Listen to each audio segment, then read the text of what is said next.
हाय YouTube family. आज मी तुम्हाला वाटाणा बटाट्याची रस्स्यावाली पातळ भाजी बनवून दाखवणार आहे. एकदम पातळ नाही, थोडी ग्रेव्ही वाली. हा, चल आधी आपण घेऊया. हा आहे फ्लावर थोडासा, 2 टोमॅटो, वाटाणा, एक बटाटा. आणि त्याला लागणार मसाल्यासाठी लागणारे साहित्य: कोथिंबीर, मिरची, त्यात मी काश्मीरी मिरची घेतली, खोबरं थोडस, 2 हिरव्या मिरच्या, मीठ, धणे, जिरं आणि 1 इंच आलं आणि थोडस 4-5 पाकळ्या लसणाची.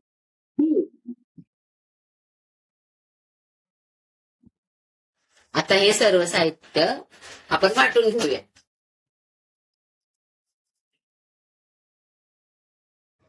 फ्लावर स्वच्छ धुवून उकळून घेतला आहे. वाटाणा स्वच्छ धुतला आहे. टोमॅटो चिरून घेतले आहे. एक बटाटा होता तो चिरून घेतला आहे. आणि मसाल्याचं साहित्य सगळं मिक्सर मध्ये वाटून घेतले.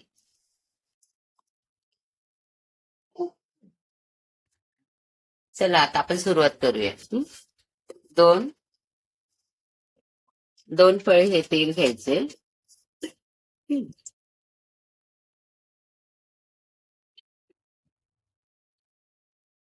नंतर कढीपत्ता,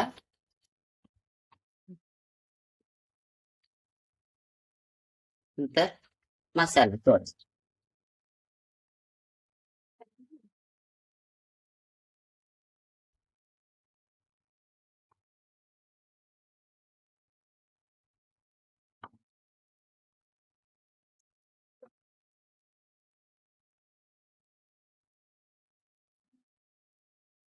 नंतर घरगुती मिरची पावडर, मसाला आहे माझा घरगुती, तो मी थोडासा टाकणार आहे कलर येईल. हे तुमच्यावर आहे, तुम्हाला पाहिजे की नाही पाहिजे. आणि तिकडे मी पाणी उकळत ठेवलंय आहे.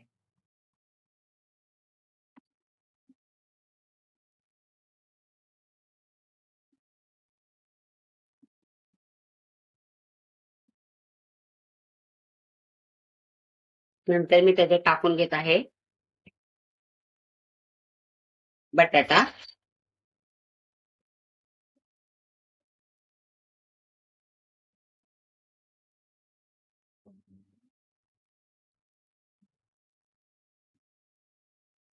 फ्लावर,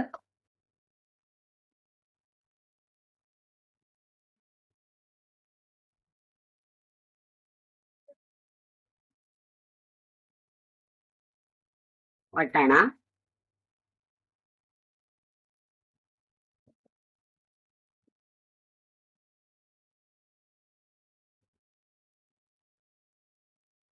चांगलं परतून घ्यायचंय.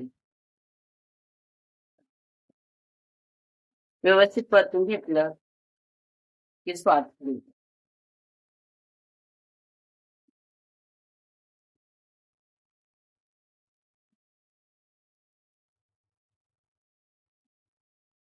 नंतर टोमॅटो,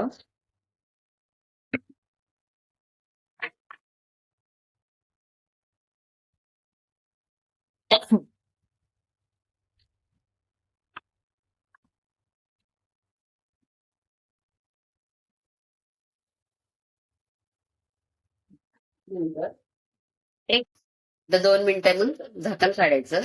त्याला बघा उकळून फुटत आहे. नंतर मी जे गरम पाणी केलेलं आहे ते त्याच्यात ओतायचंय. जेवढं तुम्हाला पाहिजे ग्रेव्ही तेवढं तुम्ही ओतू शकता. आता तुम्ही म्हणाल गरम पाणी का, तर पहिले आपण ते ग्रेव्ही होती उकळायला टाकली होती भाजी, ते उकळत असताना मग ते थंड पाणी टाकलं त्याचे उकळ थांबते, म्हणून त्याला गरम पाणी टाकून पटकन उकळ फुटते. त्यासाठी आपण ही टिप्स तुमच्यासाठी. चला आता बघा आपली ग्रेव्ही पण पातळ ग्रेव्ही आहे. हे भातावर किंवा भाकरीवर पण खाऊ शकता. जास्त करून आम्हाला भातावर आवडते आणि त्याच्याबरोबर भाकरी खातो आम्ही, ज्वारी किंवा बाजरीची. त्यासाठी मी ती पातळ, तुम्ही घट्ट पण करू शकता याला. आणि थोडीशी वरून कोथिंबीर टाकली, थोडंसं हलवून घ्यायचं. मी झाकण ठेवलेलं नाही त्याच्यासाठी की झाकण ठेवल्यानंतर जे वरची तरी येणारी असते ती येत नाही.